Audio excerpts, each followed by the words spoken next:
Greetings, nerds. This is SNN Nerd. I'm your host, Sarah Belmont, and with me, as always, is our Mr. Producer, Will Polk. How are you doing tonight, Will? Doing very well this evening. How are you doing, sir? I'm good. We're at the end of a very boring week. Yeah, boring sometimes can be okay though. Sometimes. Yeah. I mean, we're gearing up to enter May, where I guess stuff will happen, and then I feel like in June, at least every other week, another movie will drop. So like it's really like every week when you think about it. We have Spider-Verse the first weekend. First week. Yeah, second Friday we have Flash. Yep. And I thought they were renaming that to the Batman too. Well, I guess it depends on which trailer you watch. I think it's a great because I guess we'll just jump right into it. There was a second Flash trailer, both domestic and also a Japanese one, and it really but these two trailers, it's definitely like a window into like you said, the Batman, and also a window of like everyone's obsession with Ezra Miller here in the States versus it's apparently not even an issue abroad. Because that Japanese trailer, the international trailer, it just how it starts out, it was just like, oh yeah, we love you, Flash, and Ezra was front and center. Like I was when I was watching the two of them back to back, it was very stark, how the difference in marketing with the domestic trailer that dropped. I guess it was Tuesday this week, and the Japanese trailer. Right. Yeah, I mean, it makes sense that it wouldn't be an issue abroad because they probably don't follow our news the way we Americans do. So they probably don't know about it unless they're a big international fan of the franchise and of DCEU, then they probably are aware of it. But I can totally see why it wouldn't matter if they're advertising internationally to like push the star front and center, because from most of the world outside of the US, they don't really know the history or have been tracking the headlines. So and even quite frankly, I think as far as general audiences who will go see this film and really what Warner Brothers Discovery is probably banking on, it may not, they may know there's like, oh yeah, I heard something, but it's just like all those people in Hollywood are like, have something going on. So and it's also like short-term memory. It's been a while since, I mean, right now everyone is more focused on a different headline and a different person in Hollywood and that whole situation. So I think that in a way, that situation with the MCU has kind of taken the heat off of DCU and Ezra Miller and allowed them to actually release this film under kind of a gaze of like, just look, Michael Keaton's here. Remember, this is what you wanted for so long. So and I think that even absent Ezra Miller's issues and history, the Michael Keaton, I mean, whenever I have to say, watching that trailer and seeing Keaton's Batman and Return and just how it's marketed, and I have, whenever I didn't catch it the first time I watched the trailer, but when I watched it again, because I was watching on my phone the first time, so I didn't really notice it. But the second time I watched it, I was able to watch it on a PC. And whenever he's like, "You want to get nuts? Let's get nuts!" and the bats flying in the background, and I was like, "Oh, that's so dope." I mean, it did. I was just like, but also just getting into the trailers themselves, both of them really get this theme of the dueling, I guess, weight of our Bruce Waynes and Keaton's Bruce Wayne, where he makes the point that, oh, you actually went back in time and you changed stuff, versus Ben Affleck's Bruce, who is like, those, we're not, yes, those are scars, but don't be, defined and live by them. So it seems like based off of, those reactions of the two, and then we have two, with Barry Prime and Barry Flashpoint Barry, how they have sort of structured the film, and probably kind of a mirror of what we're seeing with the Bruces. I think it does seem to be a very, I like the way that they have doing their interpretation of Flashpoint. At least is how it's been presented in the trailers. Right. That's the caveat. Is there any fear that you've already watched 75% of the movie by watching all these trailers? No, not at all. Because I think they've been very like upfront that that they're showing 75% of the movie. Yeah, but yeah, the basic structure is, yes, we're doing our version of Flashpoint, right? And instead of it being Clark, basically Kara is playing the role of Superman here, and it's very straightforward as far as what they're doing. And if you've seen Flashpoint, you kind of know like the sort of how Barry fucks up the multiverse. So wow. I go into that knowing that that's going to be the story. It's just like, okay, now what are the things you're not showing me in the trailers that I'm looking forward to? Right. My cynicalness just is thinking like, well, have you watched the CCU trailer? They tend to show you everything that you're supposed to look forward to. Yeah. But no, I have not watched these trailers. I keep forgetting that this movie's coming out, and that's the way I want to keep it, because I'm very opposite of Will, where if I know a lot about the story, and I do know a little bit about Flashpoint, but I definitely haven't watched or read it, so I probably will be a little bit more surprised by things. Mm-hmm. Or I'll just be laughing and being like, I was right again. This movie. Yeah. But we'll see. We'll actually watch this one, unlike a few other movies that have come up recently where we're like, no. Yeah. This one, as far as obviously Spider-Verse is the thing I can't wait for. And that's one I am kind of like I'm taking the Sarah approach, and I am sort of keeping that one's at arm's length, because yes, I know that there's been more footage and that kind of stuff shown in various venues, but that's one I do want to stay as unspoiled as possible. Yeah. I mean, there's nothing wrong with watching a teaser or maybe one full trailer, but then when that's like all you hear in the background while you're watching TV, or that's all that, like, you get inundated because they're pushing a product.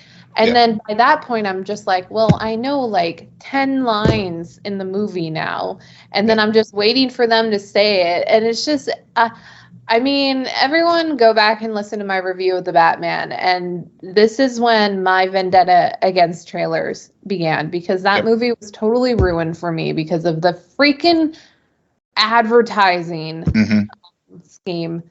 But we got stuff to look forward to. And it's not like a drought. We're going to head back to the Arrowverse, and we're going to talk about that shortly, but it's just I'll say more in a few minutes. Okay. I feel like I went from it's hard for me because I start off my week, as you know, Will, with an episode of Succession. Mm-hmm. The latest episode of Succession is arguably the best game of mental chess that I have seen executed on a TV show since the season 2 finale of Billions. Wow. Because I know how much you. That's high praise. The first two seasons of Billions are like so good, and that finale is perfection. And then it kind of like does its thing, but But yeah, this episode of Billions, like I was just like, oh my God, these writers are good. They're so good. All the pieces are there and they're just meandering and I was like, I don't know where this is. Oh, now I get where this is. I get it and that's like in the last scene of the episode. Like you get it because you're enraptured with it.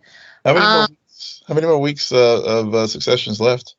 I have no idea. I think it's a 10 episode run and we're on like episode 5.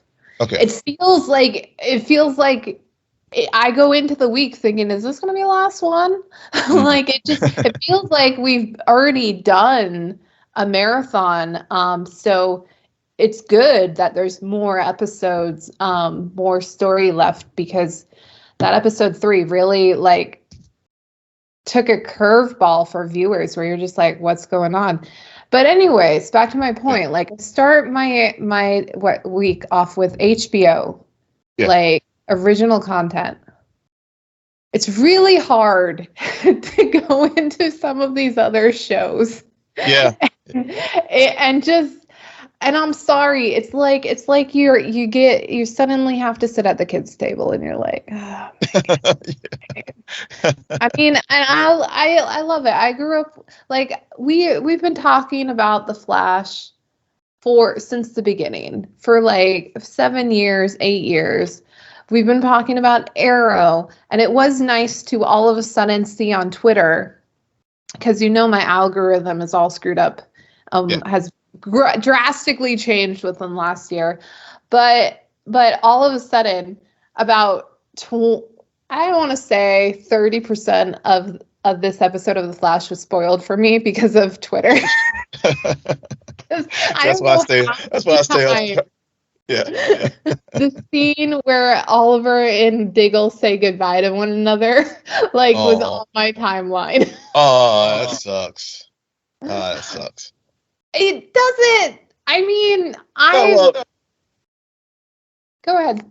Yeah, I mean, if you were, I mean, I guess it depends. I mean, like for example, to your point about like having amazing content that we've been watching the first part of this year, and then and even Superman and Lois, I would say it's not like where it's not Last of Us or Picard or even Mandalorian level, but it's still, it's like next level down, and it's been good TV.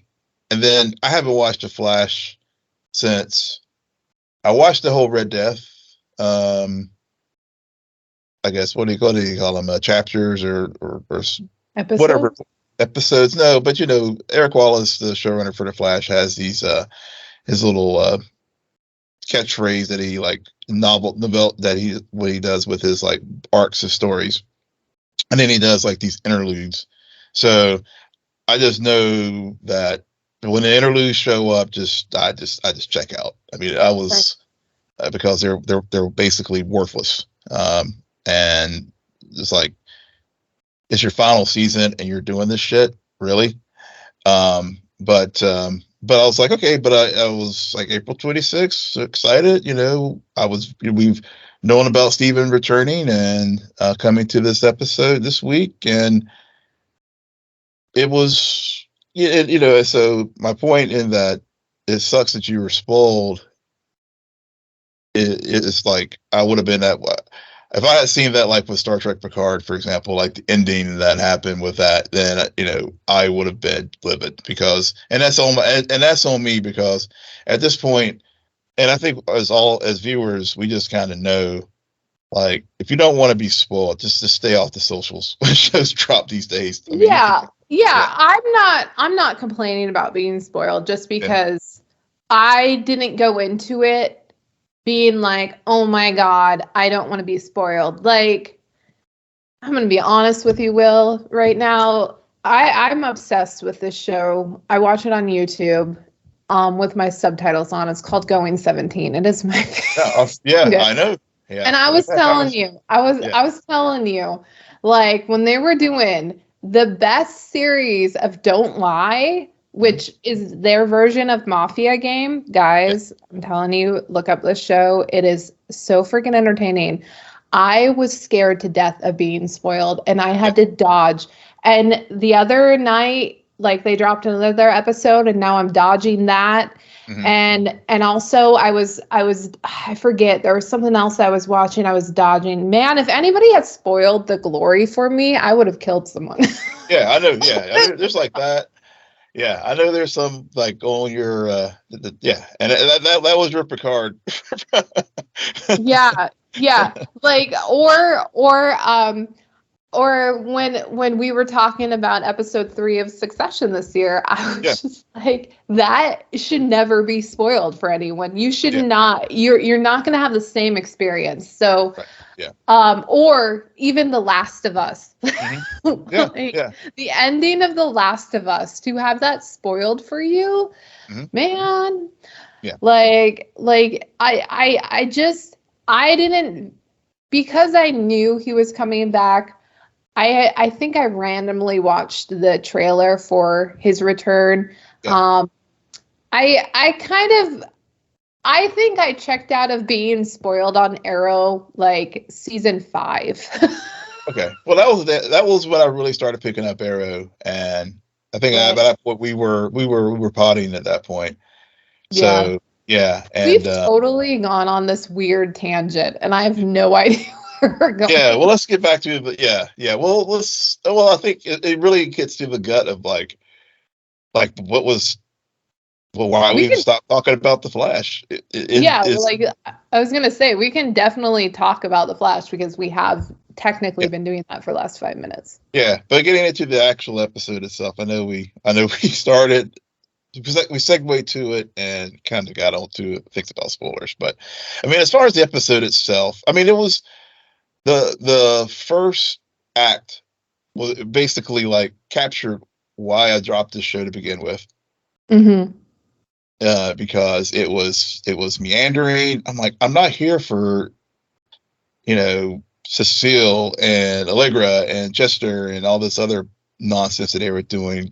I want Oliver now. I mean, you told me, you promised me Oliver. Let's get to it. I may have been thinking that as well. Yeah. So I was just like, don't tell me we're going to have like this setup for like half of the episode, right? 3/4 of the episode, and we're just going to get Oliver in a like the scene that we already seen in promos. And fortunately, that wasn't the case. But the start of it really was frustrating me because I'm like, I'm not here for this. And the other thing too that I thought with the beginning of the episode and just in general, I mean, I know they had Diggle back and I know they had Wally back, but Wally being gone and then coming back this episode really showed how criminally, and we talked about this, I think, whenever he was a semi-regular or even a regular, how badly they wrote that character. Yeah. They just, I was happy. I was good to see him. I was like, hopefully they will do something good, especially, with him like this reaching out to the multiverse and my, my enlightenment and stuff. And whenever, and I was just like, oh God, they were going back to this. Right. And it was so frustrating the first time and they went back to this. Yeah. I mean, I could argue the same about Barry too. Just because I think that it's interesting as someone who I honestly, like, I think I watched the first episode of the season. I don't think I watched pretty much any of last season, or maybe I remember we did it sporadically, but then we dropped it because we both. Yeah. I was gonna say I do remember the whole arc with Iris Beans. No, that was time. See, it's just loony. Yeah, but so it was the No, let me finish. I'm going to forget what I'm talking about. My point is, like, as somebody who has not really kept up to date on these characters and where they are, I I was kind of shocked and annoyed that like they're trying to make it seem like Barry has all of this loss, and I'm just like, yeah, but you killed the same character 3 times and they just keep coming back. Yeah. Like Wells has died 5 billion times and he always comes back.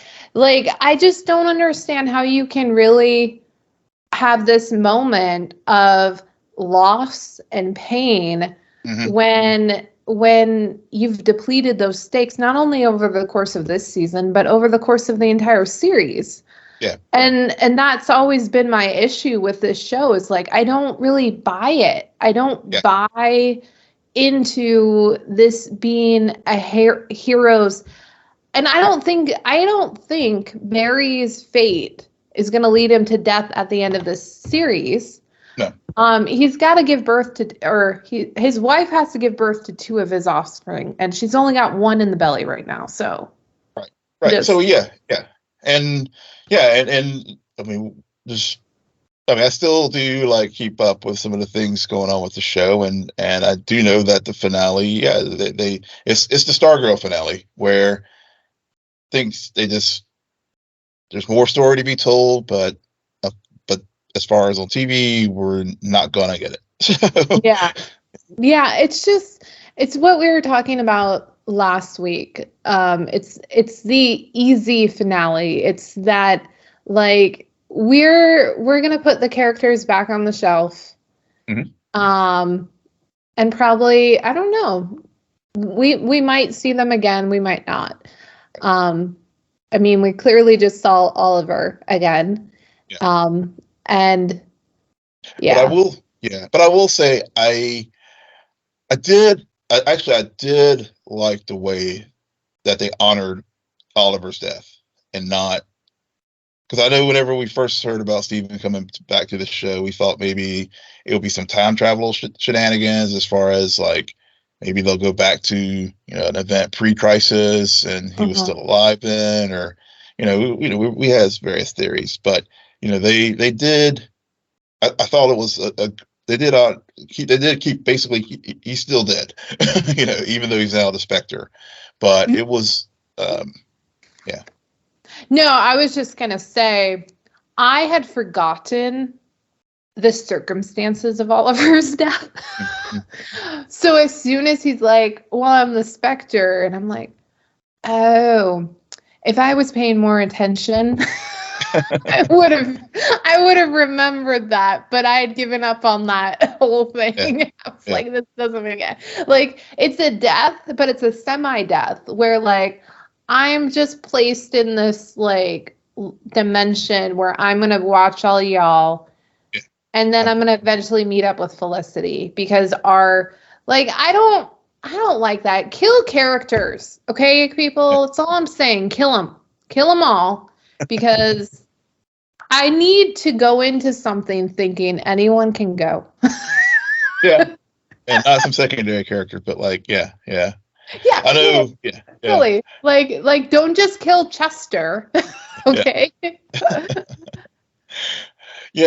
I like I said, I liked it. Like I did like the way they brought him back, and also just with the note that basically the Spectre is, in case multiverse is about to be threatened, break glass in case of emergency. And so that way, there's a finite. If he does come back, it was a finite period. So yes, the multiverse they break again and again and again. They could, that's true. Yeah. It's comics, so it makes sense viewing it from a comic book perspective. Yeah. From a TV watcher perspective, I'm just annoyed at it. But speaking about bringing characters back, and I forget his name, but like this Dr. Blood guy. Oh yeah. What season did he show up in? It was like 6 or 7, right? It was 6A. It was a story. It was the whole blood work arc was leading into Crisis. Right. So what did you think about how he just randomly broke out of Argus? Nobody was alerted, and then he manages to poison everyone and like kick off this whole arc. Yeah, again, that's like I said, that was the why I dropped the show. I mean, it was convenient. It was a plot convenience, and yeah, The and sad thing is, this character, horribly written. I love this actor, though. This actor yeah, is good. he's great. He is really good. He's really good at this villainness. Granted, I first saw him in the show Heroes, which is ironic, but he's really good, and it's just wasted on this horrible material. Yeah, yeah. I mean, as I was like, granted, this was it was the best show of the ninth season by far. I mean, there's no, but as one of our listeners like posted on our either message me back on Twitter or in our Facebook group, the bar is so low, Right, right. anything could be an improvement. So, but I did enjoy it. Like I said, after I got past the first 10 minutes or so, when they did finally, when he did poison everyone and got all the annoying characters out of the way, even though they kept trying to force Allegra and Chester on us throughout the episode. Once we did get to the core with Barry and Oliver, I mean, those were the beats that, like, oh yeah, it warmed. It thawed my cold heart towards the Arrowverse, and it was fun just seeing them like interact again. The fight scenes, the classic Arrow brawl at the end of the episode. Seeing Stephen just really did fall right back into character, and it reminded me why when the Arrowverse was in its heyday, it reminded me why it worked. And when it was on top of its game, it was some really good stuff. And you can't, despite all of how it flamed out, but when it was in its prime, it was some good stuff. So I had those nostalgia moments for sure while I was watching it. Well, that's good. That's good. I didn't really, because for some reason it just reminded me why I kind of checked out. Mm-hmm. Instead of reminding me why I really enjoyed those shows. Mm-hmm. So it was nostalgic in a bad way. Yeah. And it could have, because that could have easily, well, when you put it that way, it's like that was kind of like what happened to me with Star Trek Picard season 2. Yeah, right. So I mean, nostalgic is not always good. It doesn't always work, and that's why when it does work, you're like blown away, because honestly, I think more often it doesn't.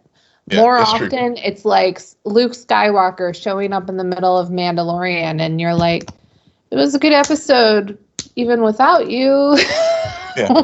Why do we have to rely on these crutches? Mm-hmm. It's just, not everything has to be an Easter egg. Not everything has to be a callback.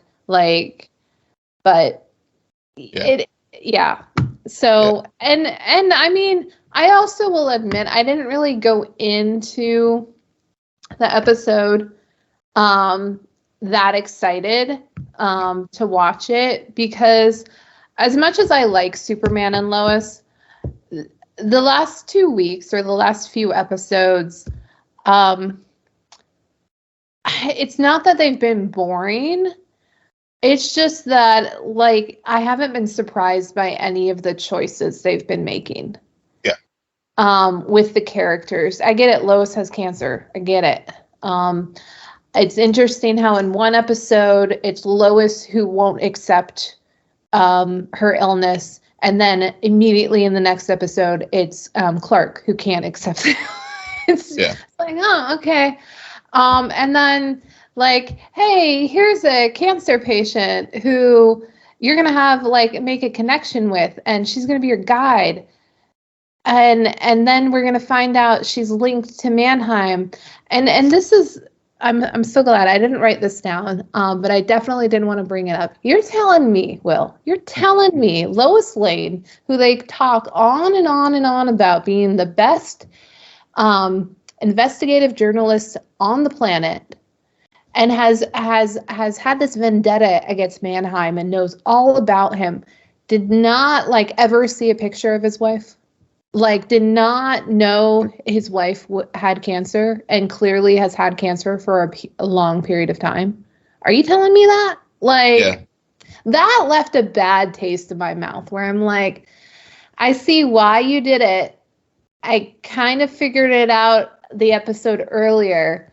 You're not really making this work with how you're executing this, because I can't get over the fact that she wouldn't have figured that out way sooner, or even knew, it just doesn't make sense to me. And it also is not really adding up that they're not putting together the pieces of, no, he really is, he's not giving them superpowers for the sake of it. He's trying to do something else, and a consequence is the powers themselves.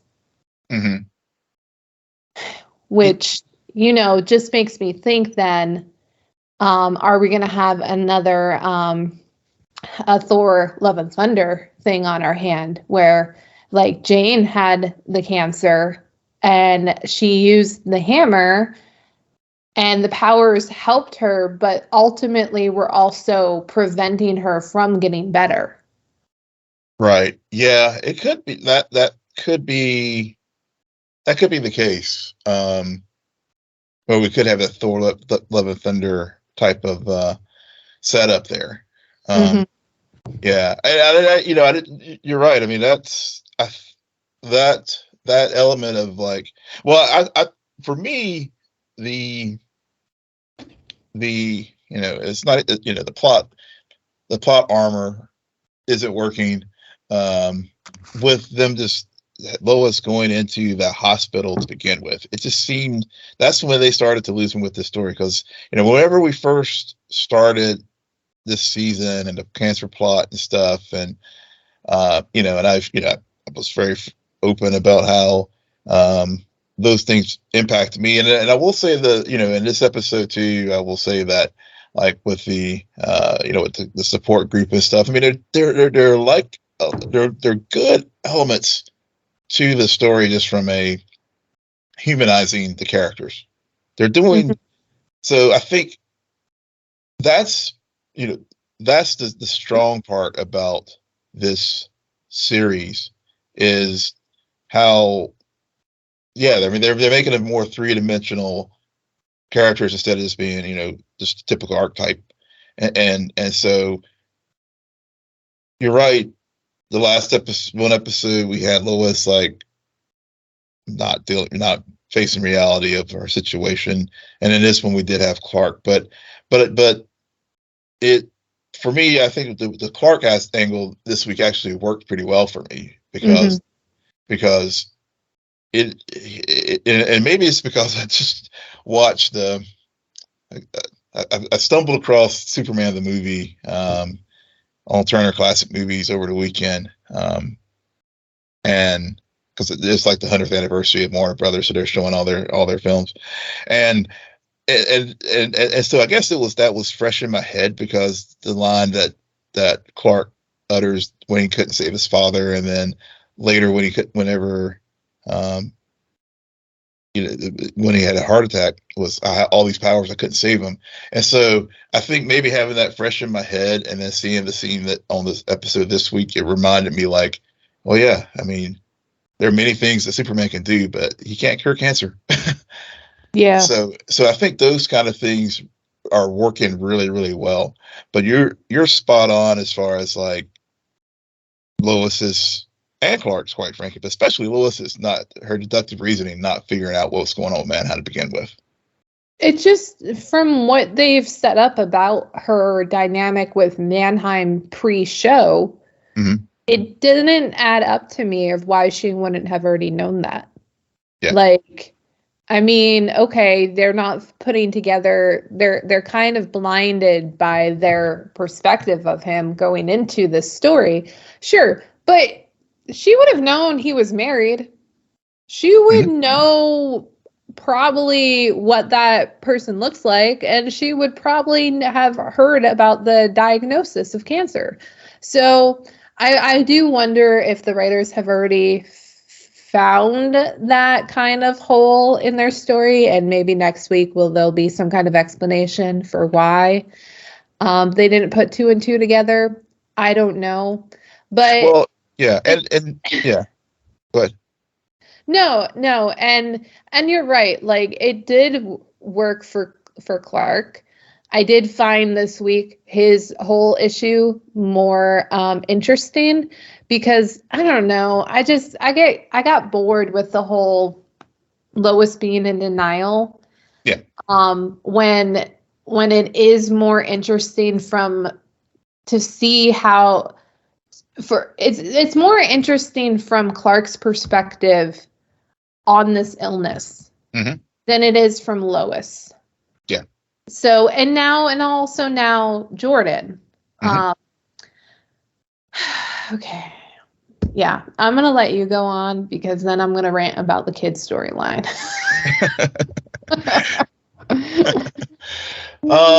Yeah, I was trying to think anything else. I mean, yeah, I mean, I don't have much more. I mean, the twist thing, I saw the twist and coming, and I will say that I like the way they have built that twist up with Automatopoeia being Mannheim's wife, because with all the experimentation that they've been doing with other people leading up to that point, and then of course we get Bizarro back and that kind of thing. That definitely whenever they did do the reveal, and when Lois and Bruno's wife were having those moments during treatment, and when they were having lunch, it was really during the lunch. I was like, oh, here we go. It's Todd Hyver, given the showrunners have gone through this trick before. So when are we gonna, what's her deal? And so I did like the way they set that up. So it's definitely enjoyable. But enjoyable part of the story. But I'm gonna hand it back over to you to get on the kid story, because I'm sure you have some thoughts, and I do as well. Yeah. And I might even blur it between the kids and the Lang storyline, because let's face it, this Lang storyline, so teenage, so melodrama. Oh my God. It's not interesting. I mean, these two people get a divorce, and now they're trying to figure out how to deal with that and their kids. And then you have Sarah, who I the last time we talked about this show, I ranted about how her character is just behaving weirdly. Now, in this episode, you have at the most random, like, little bit of like, oh, we're going to switch it up, and we're going to actually have Jonathan hang out with Sarah and her sister, and then kind of play like this weird hero and bring up this stuff about how he relates to how she's feeling. Yeah. When it's been 3 seasons since we found out Jordan has powers, and he's been perfectly fine up until now. We always knew there was potential for them to do this envy thing, but they never really went there. And now it looks like they're going there, and it's just like, okay. I don't know. It just, a lot of it is choices like, okay, I'm seeing all of this happen. like I just, it's there's nothing interesting about it. There's nothing new about it. Well, what's funny for me is, even in universe, they were like, you just forget it with Sarah's little sister. Y'all just forget about me. And it's like, Yeah, they actually do. Yeah, they do. They And, really do. it's like on the Flash. Was like whenever Joe and Cecile's daughter just conveniently goes away until we need it for MacGuffin for the week, and that's exactly what she was. And granted, like, also the other thing about Sophie or Sophia is that's the kind of character where it's clear that the writers are not writing towards the age of the character of the actress, which just makes it more off-putting because I'm like, oh, what do you? How old are you? Yeah, and that was the other thing. I was watching episode 2. I was like, they pulled a soap opera aging on her. Yeah. Because I thought she was younger. Yeah, right. I thought, but even so, like, she might have had a growth spurt, but why is she behaving like 2 seasons ago? Yeah. It doesn't make sense. Like they wanted to Lana to have 2 kids, but at the end of the day, they're only writing for 1 kid, and I don't know. It's just it basically gave Jonathan something to do, because it was. Yeah, it just gave him something to do. I mean, it didn't add much to the episode or to the depth. Well, see, I don't even think it gave Jonathan something to do. It gave Sarah and the Langs something to do because we're just swirling around this weird. We're trying to figure out what divorce and single parenting is like, and for some reason we can't figure it out. And then Jonathan, I actually think I understood more about why they needed that to happen because to start this whole I'm still feeling like the odd man out here in my own family. But I don't know. Like I'm still missing when him and John Irons were I could see some similarity there. Mm-hmm. Like, or even when he got the job at the fire station, I was like, okay, that'll be interesting.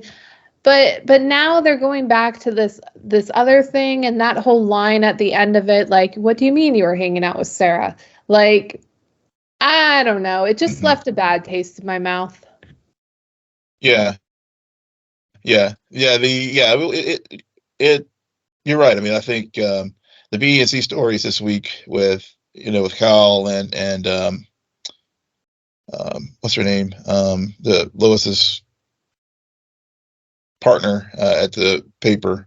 Their romance and all that. It's just I mean, it's sort of like since we're talking about the Flashlight, it's like Chuck and the Leg Route story getting kind of just shoved in there, just because. and it, I mean, it's like I said. I mean, it's the double-edged sword with the show, where they do with the Kents. Definitely the things that are going on definitely humanize the characters. And the thing with the Langs, I mean, they're an integral part of Clark and Lois's life, and it does add an element to the show as far as just in this world of superheroes, people are dealing with challenges and of parenting and co-parenting and those types of things and all. So I get where they're coming from, but it's just this week for me it just didn't quite land the way that stories, like you said. I mean, it would have been great to having Jonathan and John Henry continue to have their bonding and stuff, or just have Kyle and Jonathan just deal with things in the fire station and how he I mean, I think to your point, the problem with the Langs this season, and arguably since about halfway through last season, is they've started to almost have their own storyline. That's not the purpose of a supporting character. Supporting character can have storylines that then elevate the overall storyline of the main character. Yeah. So I think part of the reason why it's just so boring and annoying is because momentum of the overall main storyline is being lost the more you have to go and spend time with the Langs, because the Langs are in this weird position where they're not really connected to the main arc. Like they're not being used as a way to add momentum to the main arc. Instead, they're just a detour. A cutscene. Yeah, because I mean that's a very good point, because again, if you're going to have a story about one of the main characters, Lois, having cancer, there's however, yes, I mean the Lang's gonna have their drama stuff going, but you're right. Absolutely. I mean but you do need to like make sure that at some point during the episode, she's checking in on Clark. Lana and Clark are good friends. So Clark, how are you doing? How are you handling this?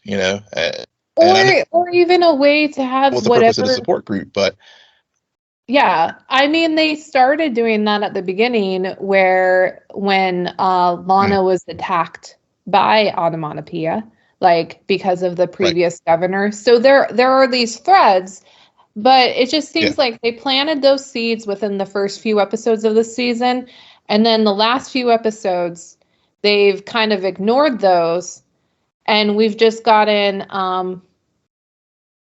what's his face and Chrissy. Yeah, Chrissy. I don't know Lana's ex-husband's name. Kyle and Chrissy have just been like off, and I'm like, I thought Lana and John Henry Irons were more interesting. So how about back to that? Because John Henry Irons is connected to the plot of the main plot. So, anyways, regardless, I just still this season of Superman Lois had a very good start. It's kind of meandering right now. Yeah. But yeah, that's the way I feel at this point with this season. It's kind of just doing that meander, like, I'm just going to take my time. Like, okay, I already know what's going to happen. Lois is going to I agree. I mean, we did have the shocking twist. We have to have that, and